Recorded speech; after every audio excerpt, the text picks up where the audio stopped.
Откако доктор Жан Митрев деновиве објави дека на неговата клиника имало пациенти кои се болни од свински грип и кои се во многу тешка состојба, граѓаните се загрижија околу тоа каква е всушност состојбата во државата со оваа болест и дали и што се презема превентивно.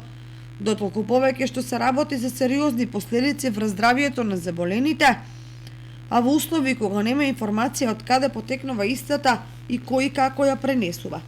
Особено поради тоа што Митрев не е случаен стручњак и не е неупатен во состојбите со здравието на граѓаните.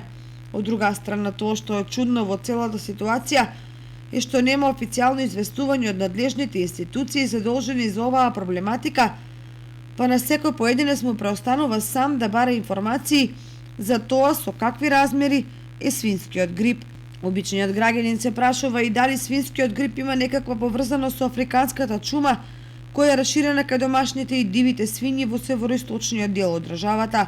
Потоа актуелно е прашањето од каде доаѓаат, односно од кои места во државата или надвор од неа се заболените пациенти во клиниката на Митрев.